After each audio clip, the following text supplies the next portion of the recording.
कमल से ब्रह्मा हुए हैं, ब्रह्मा के मन से मरीच हुए, मरीच से कश्यप हुए हैं, कश्यप के हिरण्यकश्यप हुए हैं और हिरण्यकश्यप के हुए हैं प्रहलाद और प्रहलाद के हुए हैं बहरोचन। ध्यान देना। लेकिन राजा बहरोचन के हुए हैं परीक्षित महाराज वल, राजा वल बहरोचन के हुए। बोले ही परीक्षित महाराज उठ करके कि हे सुखदेव जी महाराज, कृपा करके हमें ये समझाएं कि राजा बल का नाम बल ही क्यों पड़ा। तो बोले सुखदेव जी महाराज कि सुनिए परीक्षित, राजा बहरोचन बहुत अच्छे राजा हैं। ध्यान रखना, धन यश कीर्ति सम्मान सब कुछ है, लेकिन कोई संतान नहीं है परीक्षित महाराज। और माताओं, जिस घर में संतान नहीं होती है वो तो घर एक नरक के समान हुआ करता है मेरे भाई, क्योंकि माता पिता के जीवन में अनमोल हीरा बेटा होता है। राजा बहरोचन की कोई संतान नहीं है, अपनी प्रजा को पुत्र के समान रखने वाला राजा है। यहाँ तक हुआ है कि राजा की प्रजा राजा से दुखी होने लगी है। जैसे ही राजा निकल करके जाते हैं तो राजा को निर्वंशी कहने लगे, रानी को बात बताने लगे। तो राजा रोकर के बोला कि जिस राजा की प्रजा राजा से दुखी हो उस राजा को तो इससे अच्छा मरना ही ठीक है। मैं नहीं जिंदा रहूंगा, मैं तो मरूंगा। आज आधी रात्रि का समय है परीक्षित महाराज, और राजा बहरोचन अपनी आत्महत्या करने के लिए घर से चल दिया। चलता जा रहा है, चलता जा रहा है।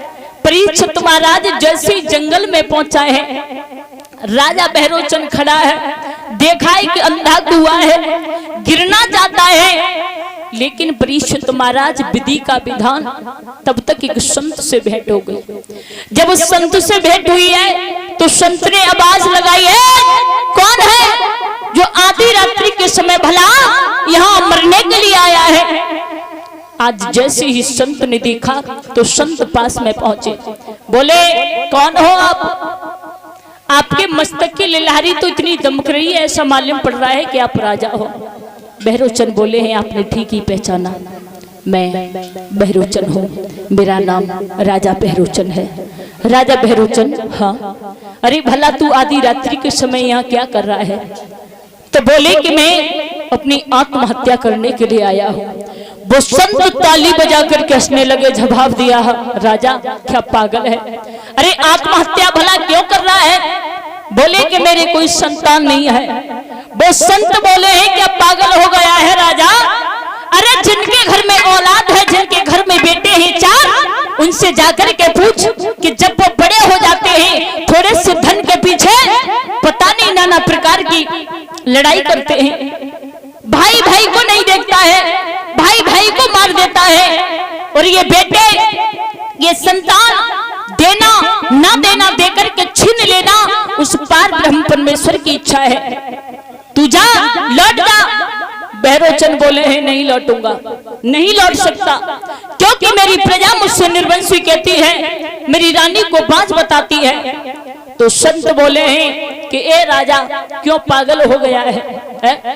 अरे तू पागल क्यों हो गया है? शायद तू एक बात नहीं जानता है कि जो अपने हाथों से स्वयं हत्या करते हैं, जो फांसी लगा कर के मरते हैं, जो अग्नि जला कर के मरते हैं, जो स्वयं अपने हाथों से हत्या करते हैं, वो घोर नरक में जाते हैं। जवाब दिया, जानता सब हूं लेकिन मैं नहीं मानूंगा।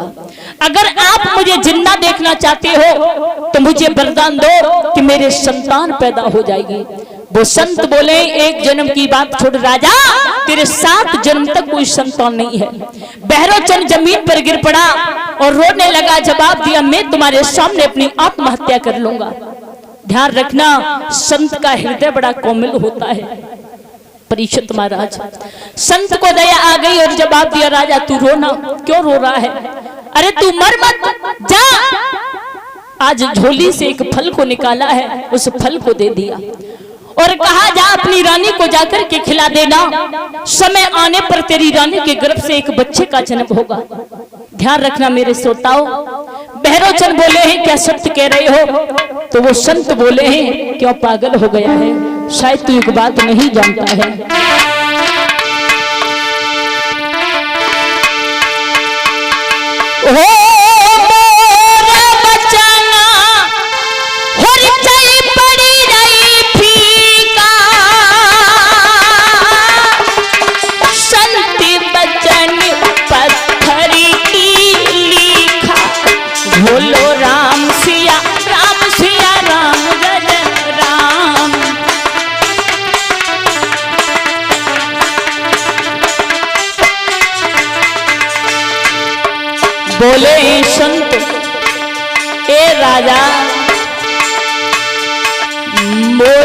वचन जाई पड़ी जाई फीका, ए संत वचन पत्थर की लिखा।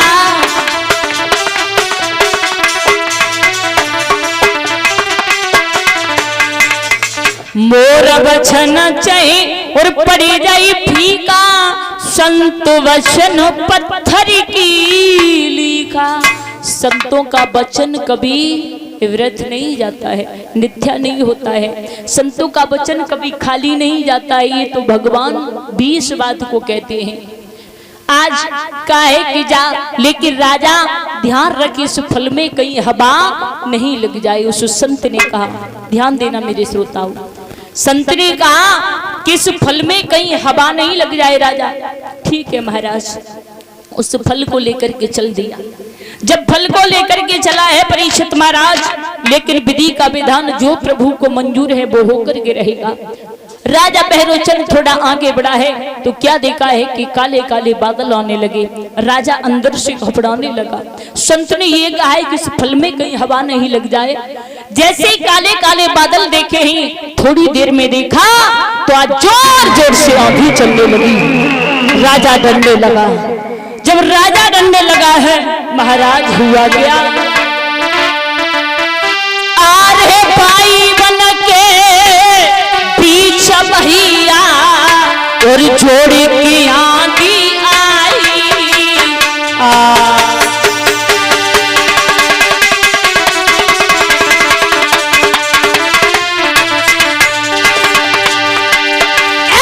भाई बन के बीच पिंटू जोड़े की आंधी आई।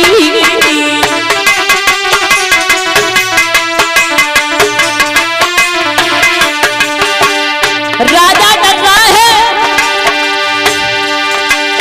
ए बहरोचन भूपाल रे, ए बहरोचन भूपाल रे, बा फलकू रहो तू कहाई।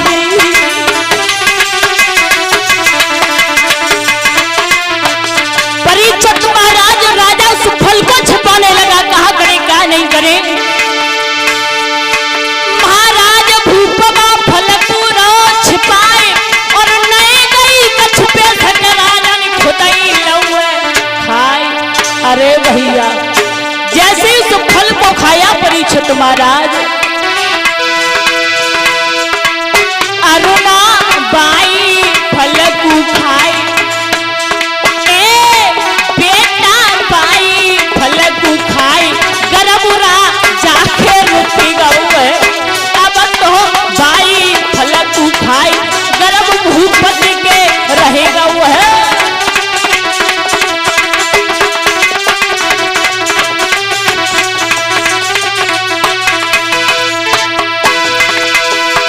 राजा के रहेगा वो है, गर्भ राजा के रहेगा वो है।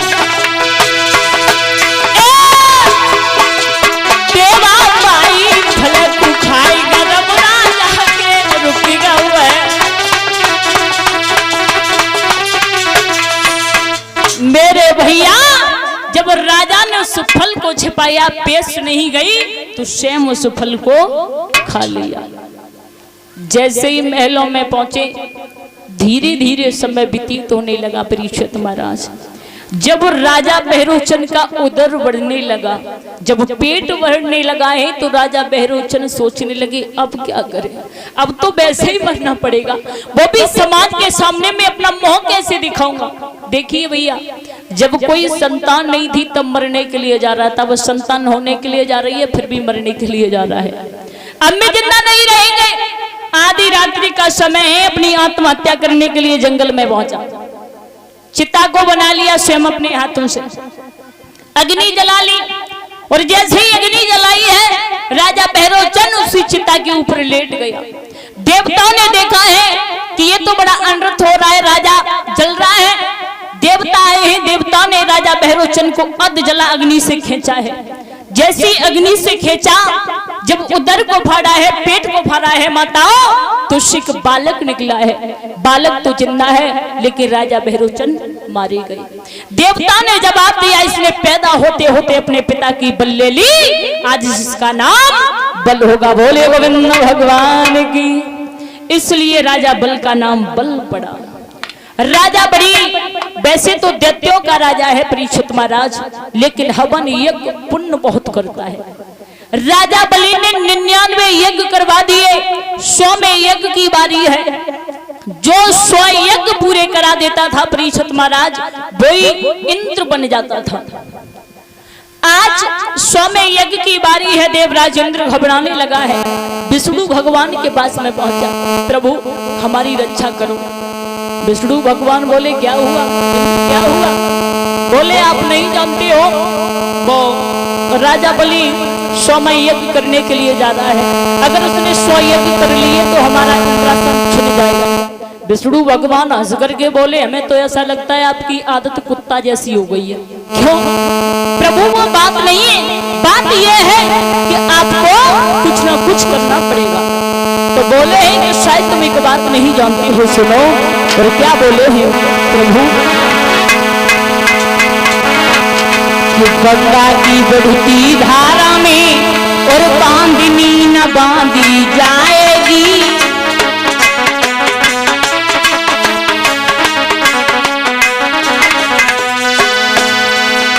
बोले गंगा की बढ़ती धारा में बांधनी न बांधी जाएगी।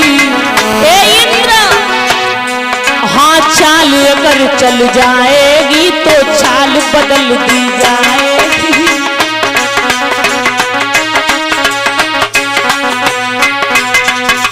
बोले चिंता न करो, हम कोई उपाय अवश्य सोचेंगे। आज बैकुंठनाथ तीनों लोकों का स्वामी चला मैया अदिति के यहाँ पर। परीक्षित महाराज, भगवान का कभी जन्म नहीं होता है, प्रभु प्रकट होते हैं, अवतार लेकर के आते हैं।